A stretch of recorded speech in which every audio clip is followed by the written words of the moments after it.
Quiero que abran sus Biblias al libro de Hechos, capítulo 9, versículo 32 al 35. Libro de Hechos, capítulo 9,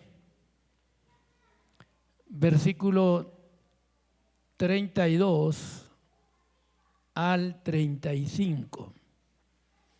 A ver,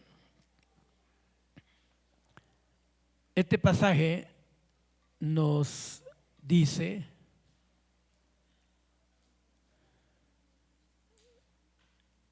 aconteció que Pedro, visitando a todos, vino también a los santos que habitaban en Lida.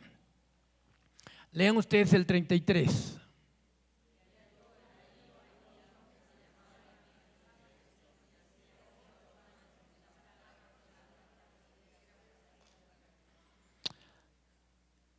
Y le dijo Pedro: Eneas, Jesucristo te sana, levántate y haz tu cama. Y enseguida se levantó. Sigamos leyendo el 35.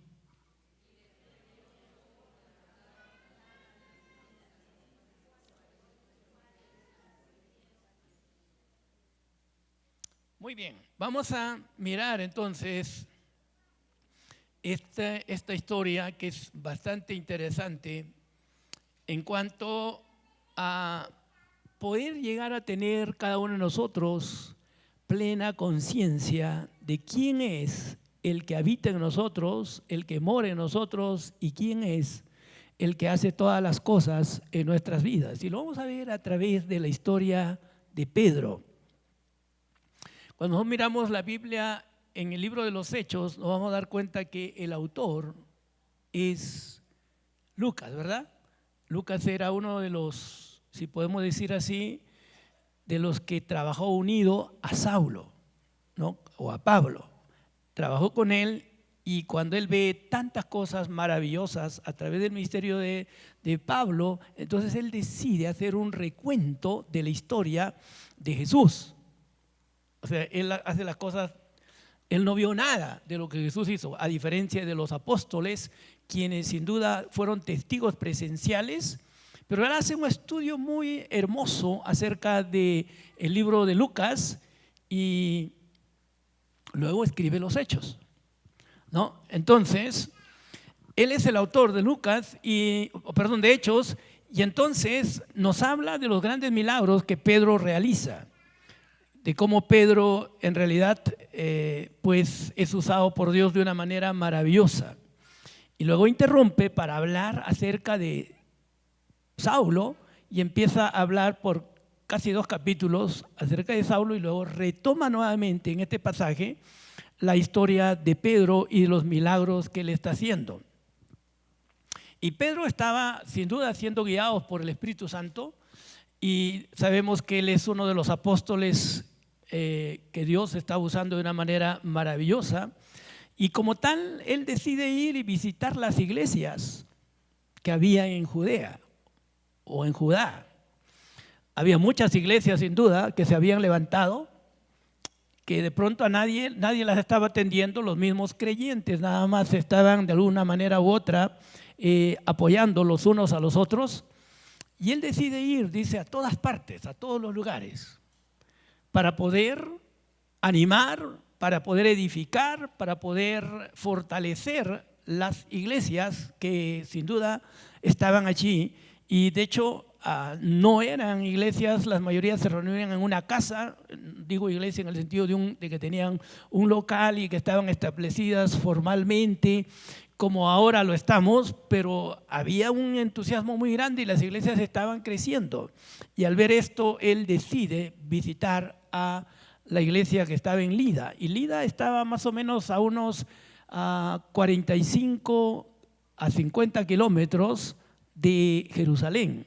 Y en ese tiempo, hacer este recorrido implicaba 8 o 9 horas caminando. Entonces era distante en un sentido, Pero él no tenía problemas en hacer este viaje y poder recorrer las iglesias y caminar porque estaba sirviendo al Señor. Y Pedro era símbolo en un sentido de señales, de prodigios y milagros, tanto así que cuando la Biblia dice que al caminar él, solo su sombra caía sobre la gente y la gente era sanada. Entonces se dan cuenta la fe que tenían la gente en Pedro, ¿no? Ponían los enfermos en su camino y dice que su sombra los tocaba y eran sanados. Entonces, obviamente la sombra no tenía ningún poder, era el poder de Jesucristo que estaba dentro de él y que estaba fluyendo a través de él, el que estaba obrando de una manera sobrenatural. Pero la fe de la gente había crecido así para creer que si la sombra te tocaba, entonces era sanado, ¿no? Lo mismo, ¿se acuerdan? Cuando la gente creyó también que si tocaban el borde del maestro o de su manto del maestro, eran sanados. Y lo mismo estaba sucediendo. Así que donde quiera que él iba, se veían milagros. Sin duda, su fama creció y donde quiera que él iba, la gente esperaba que sucediera milagros. Y esa fama se había difundido en todas las iglesias de Judá y eso es lo que sucede también aquí en Lida, ¿no? Si nosotros miramos en este versículo 32, donde estábamos leyendo precisamente, miren lo que dice. Aconteció que Pedro, visitando a todos, se refiere a todas las iglesias, ¿no es cierto?, vino también a los santos. Ahora, ¿cómo llama Jesús a los creyentes? Los llama santos. ¿Qué significa santos? Gente consagrada, gente dedicada a Dios, gente que se ha unido a Dios y camina en la luz, que camina en la verdad, que camina en armonía también entre ellos como una familia. Y definitivamente había santos en diferentes partes y en este caso también en Lida. Entonces cuando él llega allí, miren lo que dice el versículo 33, y halló allí a uno que se llamaba Eneas, que hacía 8 años que estaba en cama, pues era paralítico. ¿Dónde lo encontró? Lo encontró en Lida. Dentro de la comunidad cristiana había un hombre que estaba paralítico, dice 8 años. ¿Cuántos de ustedes saben que en Dios no hay nada que sea por casualidad? El número 8 en la Biblia nos habla de ¿qué? ¿Se acuerdan? El número 8 nos habla de un nuevo comienzo. Ustedes saben, por ejemplo, que Pentecostés es un nuevo comienzo, pero Pentecostés es 50 días después de la Pascua, es decir, 7 semanas exactas. 7 por 7 son 49. Cuando empieza la semana octava, entonces es un nuevo comienzo, empieza una nueva etapa para la iglesia. Y lo vas a ver en todas las escrituras que hay siempre un nuevo comienzo. Por si acaso piensen, nosotros también estamos en el mes octavo. Para algunos va a ser un nuevo comienzo en algún área de tu vida. Conforme tú le crees a Dios, es un nuevo comienzo. No hay nada que en Dios sea casualidad. ¿Cuántos dicen amén? Entonces, Eneas tenía 8 años que estaba en cama y era paralítico. Ahora, Pedro llega y Pedro es sin duda un hombre que ha sido ungido, que ha sido investido por el poder de lo alto, que había estado con Jesús 3 años y medio. A estas alturas ya hemos visto todos los milagros que acontecieron en el libro de Hechos capítulo 3, luego todo lo demás que sucedió y luego como él fue también a Samaria y la gente era llena del Espíritu Santo. Él había visto un montón de cosas. Y entonces, ¿qué le dice él? En el versículo 34 dice, Eneas, Jesucristo te sana, levántate y haz tu cama. Y dice la Biblia, enseguida se levantó, ¿no es cierto? Él es directo, le dice, Eneas, Jesucristo te sana, levántate y haz tu cama. Y enseguida se levantó. ¿Quién puede expresar palabras así tan directas que trae solución a un problema que tenía este hombre? Él sabía quién estaba en él y él sabía la necesidad de este paralítico que estaba en esa condición por 8 años. Entonces él tenía una certeza completa en Jesucristo, en su obra, porque él conocía todas las cosas y no tenía ninguna duda. Si se dan cuenta, esta es una palabra de autoridad que él da. Y le dice: Eneas, Jesucristo te sana. La pregunta es, ¿nosotros podríamos hablar lo mismo a la gente necesitada y decirle: Jesucristo te sana? Levántate y haz, qué sé yo, haz tu cama, o deja de hacer lo que estás haciendo y empieza a hacer una cosa nueva. Él estaba tirado en una cama, él dice: haz tu cama, ordena tu cama, ya se acabó, no tienes que estar tirado, tienes que ahora caminar. Por eso levántate y anda. Ahora, esto sin duda es interesante lo que él está haciendo. ¿Y qué sabía Pedro acerca de Jesús? La Biblia dice que Jesús fue ungido en el río Jordán, y se lo pueden mirar en Mateo capítulo 3, versículo 16. ¿Qué nos dice allí? Que el Espíritu Santo vino sobre él y fue ungido, ¿no es cierto? Luego Jesús lo proclama y lo dice en Lucas 4:18: el Espíritu de Jehová está sobre mí, por cuanto me ha ungido para dar buenas nuevas a los pobres, para sanar a los quebrantados de corazón, para dar vista a los ciegos, para libertar a los oprimidos y predicar el año de la buena voluntad de Jehová. Entonces, Pedro sabía cómo Jesús había ungido, o cómo Jesús había sido ungido, y cómo Jesús con esa unción podía fluir haciendo grandes cosas para Dios.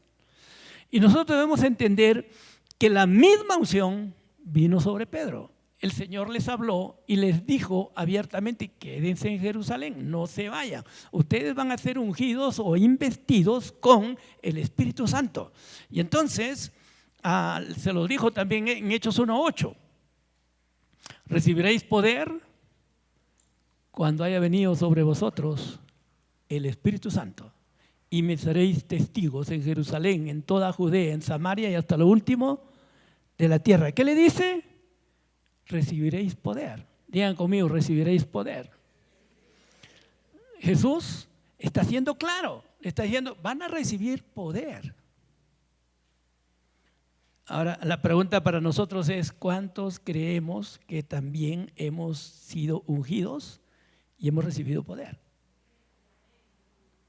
Porque a veces nosotros relacionamos todo en función, bueno, era Jesús, bueno, eran los discípulos. Y yo pregunto: ¿Dios cambia? Dios no cambia. Por eso dice la Biblia: Él es el mismo ayer, hoy y siempre. Jesús vino como hombre fue ungido. Los discípulos eran hombres, los apóstoles eran hombres, los 120 que fueron ungidos en el día de Pentecostés eran hombres. Y lo mismo que vino sobre Jesús, vino sobre los 12, sobre los 120, y lo mismo viene sobre nosotros. Entonces, ¿cuántos están conscientes que tenemos el poder de Dios? Porque cada uno de nosotros hemos sido ungidos en Él. Y Él le dice: recibiréis poder, recibiréis poder, recibiréis poder. Entonces, ¿cuántos están conscientes de que el poder de Dios está en nosotros? Y digo esto porque nosotros miramos a veces las Escrituras y lo miramos como para otros, o lo miramos para los pastores, lo miramos para unos o para otros, y no entendemos que es para todos. Si miramos el día que sucedió esto, habían 120 y los 120 fueron ungidos, no solo los apóstoles. Digan conmigo: los 120 fueron ungidos. Entonces, ¿qué recibieron los 120? ¿Qué recibieron? Poder. No se olviden, poder. Los 120 recibieron poder. Y si tú has sido lleno del Espíritu Santo y has hablado en nuevas lenguas, entonces tú también has recibido el mismo poder. ¿Está claro? Amén. La pregunta es que ¿por qué Pedro sí estaba 100% consciente de esto y a veces nosotros no lo estamos? Porque lo cierto es que estamos mirando: bueno, es que eso era para Pedro, eso no es para mí. Pero no, yo quiero que entiendan, la Biblia dice: Dios no cambia.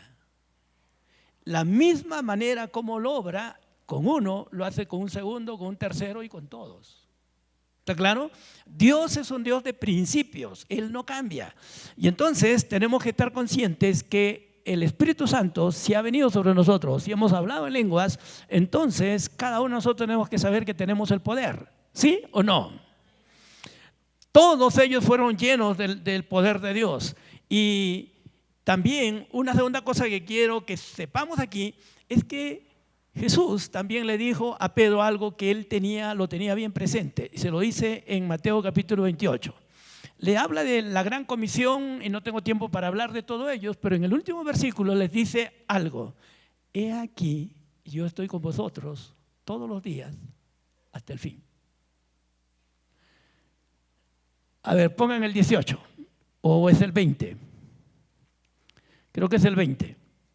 He aquí, yo estoy con vosotros todos los días hasta el fin. Entonces, ¿qué le está diciendo Jesús a Pedro? Ustedes van a ir y van a cumplir las buenas nuevas, van a predicar el evangelio, pero quiero que sepan una cosa, no solo van a estar ungidos, no solo van a estar llenos del poder, ustedes también tienen que saber que yo estoy con vosotros. Es decir, nunca ellos iban a estar solos.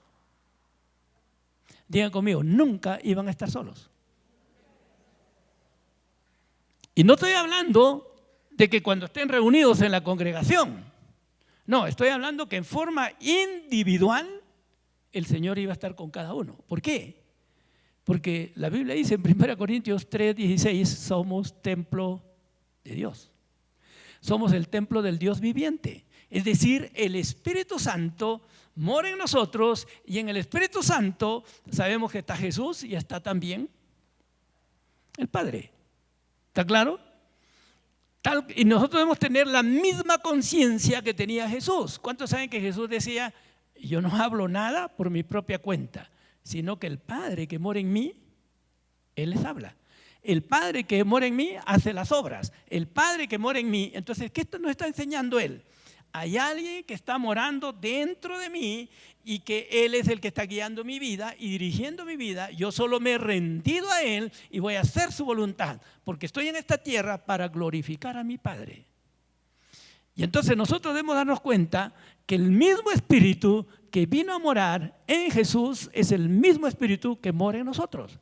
Y en Él está el Padre, en Él está el Hijo. Y entonces nunca estamos solos. ¿Vivimos conscientes de eso? Cuando tú vives consciente de eso, entonces estás hablando con Dios constantemente, porque Él es la persona más cercana a ti. No hay nadie más cercano a tu vida que Jesucristo. No lo es tu cónyuge, no lo son tus hijos, ellos están fuera de ti. Hay alguien dentro de ti que es el mayor, que está dentro de ti, y si tú has sido lleno del Espíritu Santo, estás ungido. Él está presente contigo y Él está viendo tu vida y dirigiendo tus pasos y viendo dónde vas y todo lo que haces. ¿Cuánto dicen amén? Entonces, debemos entender, ¿estamos ungidos? Sí. ¿En la unción tenemos el poder? Sí. ¿Y Dios está con nosotros? ¿Sí o no? Ahora, Pedro sabía esto 100%, que él estaba unido a el Padre, estaba unido a Jesús, estaba unido al Espíritu Santo. Él lo sabía, y eso es algo que nosotros también tenemos que estar conscientes, porque la Biblia dice, el que se une al Señor es un espíritu con Él. Entonces, tú tienes que saber que tú eres un ser tripartito. Tú eres una persona que eres espíritu, alma y cuerpo. Con tu cuerpo tú tienes los 5 sentidos, pero con tu alma tienes un intelecto, tienes una voluntad, tienes tus emociones y te relacionas con los demás, con tu alma. Con tus 5 sentidos tú te relacionas con este mundo, porque tocas las cosas, ves las cosas, hueles las cosas, en fin. Pero con tu espíritu estás unido a Dios. En tu espíritu eres uno con Dios. ¿Me están siguiendo? Entonces, la pregunta es, ¿vives más vinculado con este mundo en el nivel del alma y del cuerpo, o vives en este mundo dependiendo del Espíritu Santo que mora en ti para hacer las cosas conforme el Espíritu quiere que tú vivas? Porque tú tienes la elección de decir, o vivo solamente en el nivel del alma, viendo y haciendo las cosas normales de este mundo como una persona natural, o aprendes a vivir en el Espíritu, siendo guiado por Él y poder fluir un día como Pedro y poder ver grandes cosas en tu vida. Tú tienes que darte cuenta que la prioridad para ti y para mí es la vida espiritual, no es la vida natural. Y por eso es importante tener comunión con Dios. Por eso es importante que estés consciente de lo que eres en Cristo. Y todos, en realidad, lo ignoremos o no, estamos ungidos, si hemos sido llenos del Espíritu Santo. Y si hemos nacido de nuevo, el Espíritu Santo mora en nosotros. Y está el poder de Dios en nuestro espíritu. Pero como tú estás más consciente de la vida natural, de pronto no estás actuando en el nivel del espíritu, solamente estás actuando en el nivel del alma y en el nivel del cuerpo. Y Dios no quiere que vivas así. Ese es el nivel más bajo de vida que hay. Dios quiere que vivamos en el Espíritu. Y Pedro estaba viviendo en el Espíritu. Estaba imitando a Jesús y está viviendo en el Espíritu. ¿Cuántos dicen amén?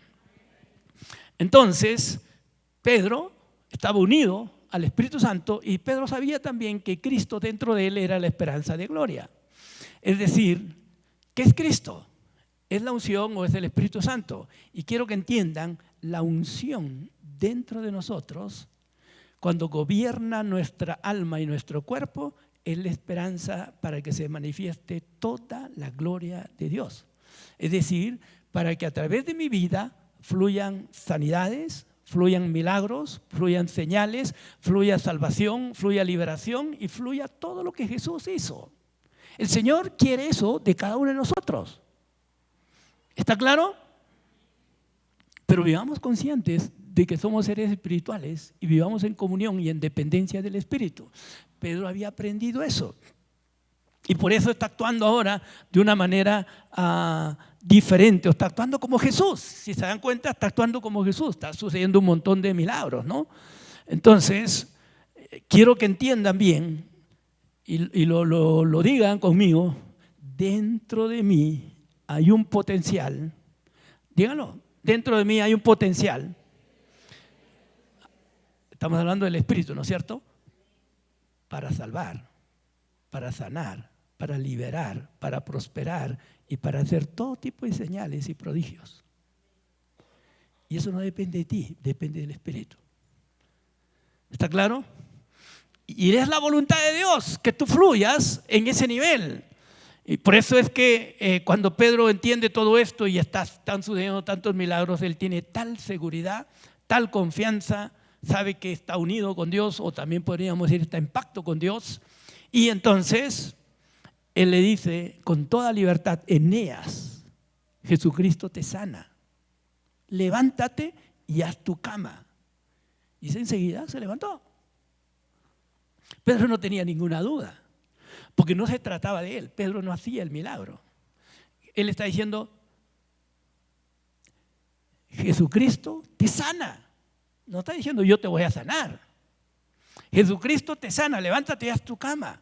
Entonces Pedro estaba 100% consciente de la presencia de Jesús en su vida. Él estaba consciente de que estaba ungido por el Espíritu Santo. Él estaba consciente que lo que estaba diciendo era la voluntad de Dios, porque el Señor le había dicho: ya, id y sanad enfermos, libertar cautivos. El Señor le había ordenado. Él no estaba haciendo esto por su propia cuenta. Se lo dijo cuando todavía Jesús no había muerto. Y ellos vieron milagros y vieron señales y vieron prodigios. Y nosotros tenemos que entender que el sanar no es que depende de nosotros, depende del Señor. Él ya nos dijo que hay que orar por los enfermos, que hay que sanar a los enfermos, que hay que libertar a los cautivos. Y algunos están pensando y diciendo: Señor, ¿quieres que yo haga esto? ¿Pasará algo si oro? Entonces tus pensamientos están fuera de la verdad de Dios. Tus pensamientos están fuera de la voluntad de Dios. Sí, Él ya dijo eso. Y cuando tú ves un enfermo, no tienes que dudar si debo orar o no debo orar. Ya te ordenó que lo hagas y que lo sanes con el poder de Dios. Porque estás ungido y entonces el poder de Dios está en ti. Y eso es lo que nos corresponde hacer. ¿Cuántos dicen amén? Ahora, no tenemos a veces esa confianza porque no hemos renovado nuestra mente. No tenemos esa seguridad para hablar como Pedro porque estamos todavía pensando, pero es que yo no tengo ningún poder. ¿Y quién te ha dicho que tú vas a sanar con tu poder? Es el poder de Dios. Porque Él está diciendo, Jesucristo te sana. No está diciendo, yo te voy a sanar. Jesucristo te sana, levántate y haz tu cama. Y la Biblia dice que enseguida se levantó. Y entonces, Pedro sí estaba consciente de que Jesús estaba en él las 24 horas del día. ¿Y cuántos están conscientes de eso? Que Jesús mora en ti 24/7. ¿Ah? ¿Estás consciente de eso? Miren, el Señor está con nosotros todas las horas, todos los minutos y todos los segundos de cada hora. Y eso tenemos que tenerlo presente. Pero nosotros no lo tenemos presente porque a veces, por ejemplo, hay algunos que de pronto se van todavía a la cantina. Si tú has nacido de nuevo y te vas a la cantina, ¿cuántos saben que el Señor va contigo? Porque Él no se separa de ti. ¿Ah? ¿Sí o no? Si tú vas a un lugar indebido a hacer algo incorrecto, el Señor está contigo. Y el Señor está mirando lo que estás haciendo.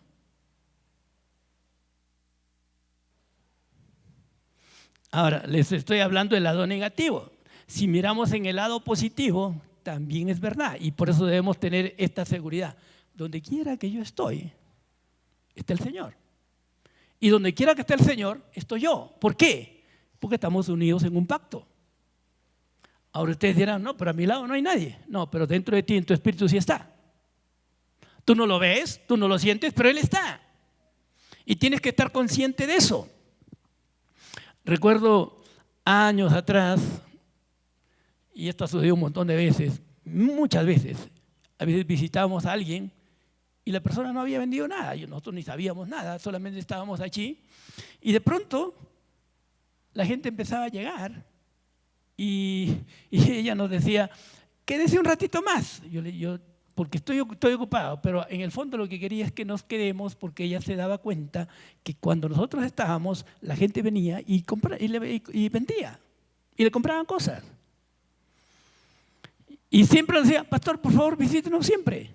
La persona estaba pensando e interesada en que cuando vamos le llevamos, como quien dice, una buena suerte. No, era el Señor. Él es el Señor. ¿Están aquí?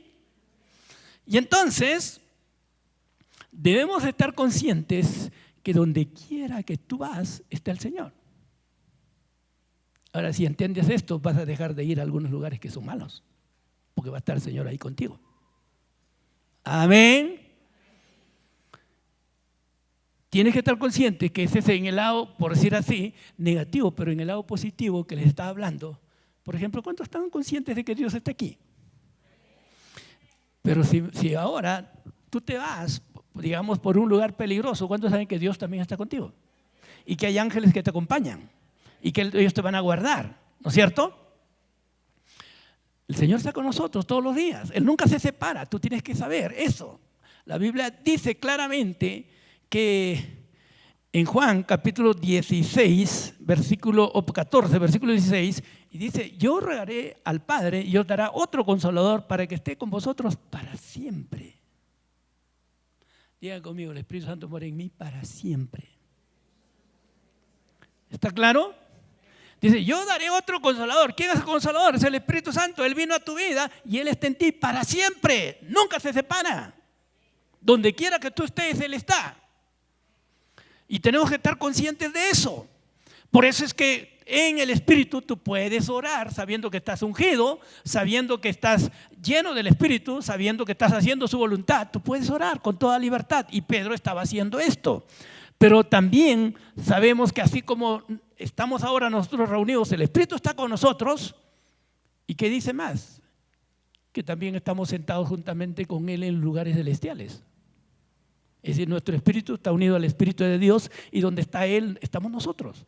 Él está a la derecha del Padre y tú y yo estamos unidos a Él, estamos en pacto con Él y también estamos sentados arriba.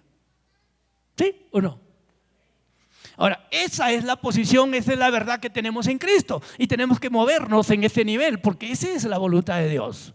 Y tú tienes que entender estas realidades espirituales, porque te van a ayudar a que tú vivas más en el Espíritu, porque en el Espíritu tienes lo mejor y en el nivel de la carne tienes lo peor. Entonces, ¿para qué vivir en el estilo de vida más bajo? Voy a vivir más consciente de mi espíritu y voy a vivir más consciente del Señor, que estoy ungido, que estoy lleno del Espíritu Santo y que soy una nueva criatura, que estoy sentado juntamente con Él y que Él mora en mí, soy templo del Espíritu Santo. Y cada vez que actúo, no actúo solo, actúo guiado por Él, dirigido por Él. Y cosas van a suceder. Y eso es lo que está pasando aquí con Pedro. Estaba en pacto con Dios. Estaba en pacto con Dios y por eso se le dice: Jesucristo te sana. No yo, es el que está en mí. Es el que me está guiando y me ha dicho que yo te diga que Jesucristo te sana. Entonces él estaba haciendo la voluntad de Dios.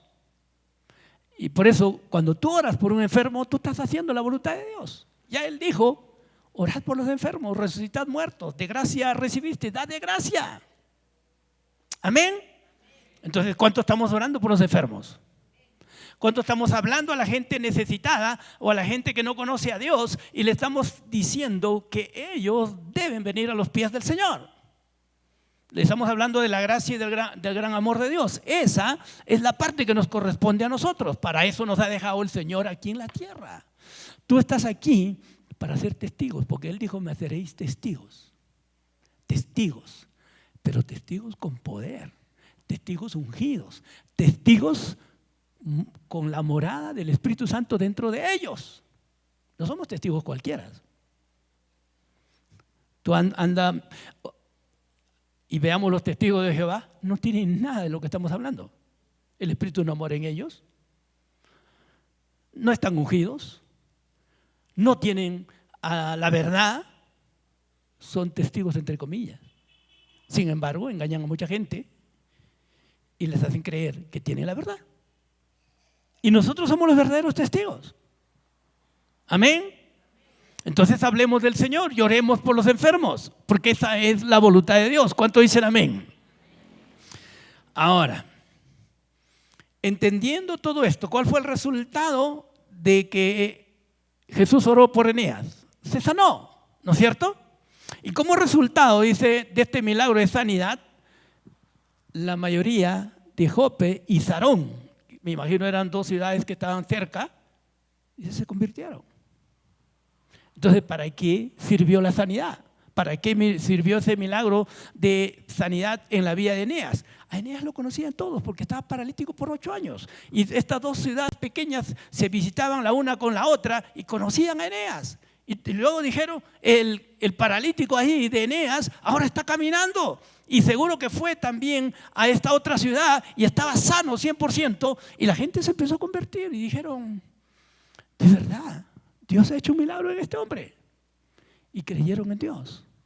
¿Para qué son las sanidades? ¿Para qué son los milagros? Para que demuestren el poder de Dios y atraiga a la gente que está de alguna manera teniendo un corazón dispuesto para creer en Jesús. Y siempre va a haber gente dispuesta para creer en Jesús, porque la mayoría de las personas saben que necesitan de Él. ¿Cuántos dicen amén?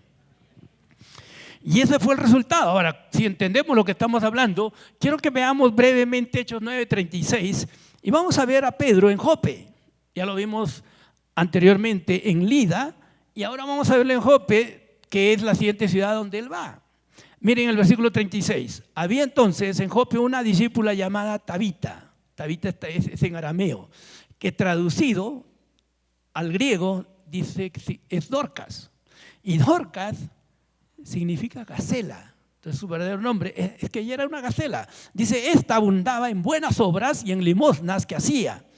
Y aconteció que aquellos días se enfermó y murió. Después de lavada la pusieron en una sala y como Lida estaba cerca de Jope, los discípulos, oyendo que Pedro estaba allí, le enviaron 2 hombres a rogarle para que venga a ese lugar. ¿Por qué? Porque sabían que Pedro era uno de los apóstoles del Señor y que él tenía toda la autoridad para hacer milagros y todo lo que estamos hablando en este momento. Aunque posiblemente ellos no conocían lo que estamos hablando porque el cristianismo no tenía al mismo tiempo toda la verdad y la revelación que nosotros tenemos ahora. Así que esta gente era gente todavía que no estaban entendiendo bien las cosas y dicen, vamos, que venga Pedro, lo necesitamos. Pero si ellos hubiesen entendido esto, ellos hubiesen orado y también se habría resucitado. ¿Sí o no? No lo entendía, por supuesto. Y es lo mismo que pasa ahora. Nosotros estamos pensando y decimos a veces, necesitamos que alguien ore por mí. Necesitamos que alguien me ayude, que alguien pueda orar por mí y pueda pedir a Dios para que obre en mi vida. Y está bien, en ocasiones necesitamos las oraciones de todos, pero a veces necesitamos orar nosotros mismos. ¿Sí o no? Tenemos que entender eso, es parte de nuestro crecimiento. ¿O acaso la Biblia no dice la oración del justo puede mucho? Entonces, si tú eres justo, tu oración puede mucho. Amén. Muy bien, entonces, Pedro era sinónimo de milagro. Le dice que venga, llamen a Pedro, está a 15 kilómetros. Y lo trajeron, Pedro llegó en 3 horas posiblemente, y vino donde ellos estaban. Ahora, aquí nos dan algunas, si podemos decir, características de esta chica, que dijimos que se llamaba Dorcas, o su nombre traducido era Gacela, ¿no? Y dice, era una buena persona que demostraba que había nacido de nuevo. Para nada está diciéndonos aquí que por sus buenas obras, por sus limosnas, porque era caritativa, porque era generosa, porque era una buena persona, merecía el milagro. No era por eso, era por gracia. Nadie puede recibir nada de Jesús por sus buenas obras. Y nosotros tenemos que entender eso, porque a veces decimos, Señor, te estoy sirviendo, por favor sáname. ¿Es buena base eso? No. Señor, estoy siendo fiel con mis diezmos, o estoy haciendo esto, estoy testificando, o estoy estudiando tu palabra, por favor sáname. No, eso no sirve. ¿Sí o no? ¿Qué es lo que sirve? Que tú sepas que Jesús ya llevó tu enfermedad y tu dolor, y Él murió y pagó por todo lo malo de ti, para que tú por medio de Él, solo por medio de Él, por fe y por gracia, recibas todo.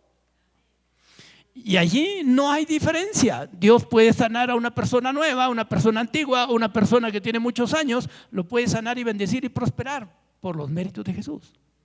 Entonces, nuestro fundamento para nosotros pedir algo a Dios no es lo que hacemos, porque lo que tú haces es incompleto, pero lo que Jesús hizo es completo, 100%. La obra de Jesús es perfecta, tu obra es imperfecta. Y dice que nuestras obras son como trapo de inmundicia, no valen para nada. ¿Qué es un trapo de inmundicia? Es el trapo de leproso que se limpiaba y que apestaba y que tenía mal olor. Así son nuestras buenas obras. Cuando tú quieres acercarte y decirle a Dios, Señor, sáname porque, mira, te estoy sirviendo. Sáname porque voy temprano a la iglesia. Sáname por esto o por lo otro. Eso no vale. ¿Está claro? Ahora, sí debemos tener buenas obras, porque eso es lo normal, ese es el fruto de nuestras vidas como cristianos, como la de Dorcas. Pero no por eso voy a pedir a Dios que por eso Él me sane. Tengo que tener las cosas claras. ¿Debemos tener buenas obras? Sin duda que sí. Pero nunca voy a ir delante de Jesús para rogarle que por eso Él me sane. Porque entonces, ¿para qué murió Jesús?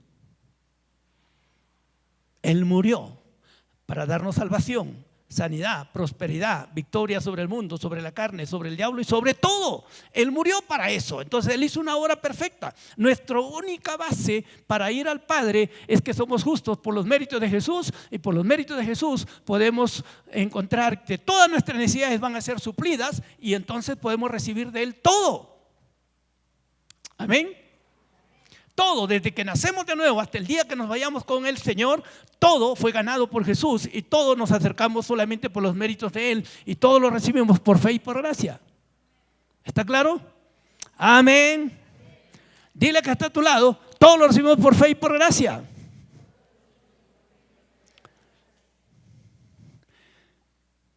No dice la Biblia, así como naciste o como empezó tu vida cristiana, así también tú debes vivir todos los días de tu vida. ¿Cómo naciste? Por fe y por gracia. ¿Sí o no? ¿Cómo debes vivir todos los días de tu vida? Por fe y por gracia. ¿Está claro? Amén. Entonces, Pedro está haciendo esto. Y por eso me está ganando el tiempo, así que vamos a avanzar.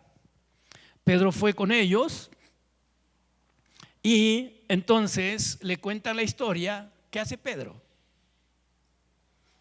Pedro le dice a todos, por favor, desocúpenme la habitación. Váyanse todos. Los sacó a toditos. ¿Por qué? Porque Pedro sabía que todos estos creyentes eran nuevos y no tenían la fe para un milagro de resurrección. Entonces, si se quedaban, no había resurrección. ¿Me están escuchando? Entonces lo sacó todito. Ahora, ¿de dónde sacó eso Pedro? Se acordó de la historia de que él vivió con Jesús, con Santiago y con Pedro, con Juan, y donde fueron a la casa de Jairo y Jesús le dijo, salgan todos. Él no lo aprendió de sí, Jesús lo hizo. Jesús sacó a toditos y se quedó solamente con sus 3 discípulos y los padres. Y allí dijo Talita Cumi, niña, a ti te digo, levántate. Y la niña se levantó. Si Jesús no hacía eso, no había resurrección, no había milagro. ¿Se acuerdan también que fue a Nazaret y en Nazaret no pudo hacer milagros? ¿Por qué no hizo milagros? Por la incredulidad, por la incredulidad, por la incredulidad. Y la incredulidad de los demás puede impedir tu milagro. Por eso, si tú estás pidiendo algo, tú créele a Dios solo. Y si tienes que creer con alguien que tiene el mismo espíritu que tú tienes, está bien. Pero no digas a los demás lo que estás creyendo porque de pronto van a bloquear tu milagro. ¿Están aquí? Así que los sacó a toditos y luego se arrodilló, oró, y ya no tengo mucho tiempo para decir más datos de esto, pero oró, clamó, y luego cuando sintió en su espíritu, le dijo, Tabita, levántate. Y entonces la niña, en este caso la mujer, se levantó. ¿Y cuál fue el resultado de todo esto? La Biblia dice que el versículo 41, a ver, pongan. El versículo 41, ¿qué dice?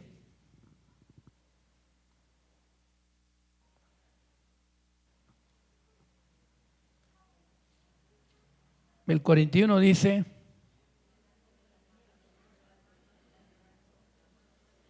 vamos a ir al 42.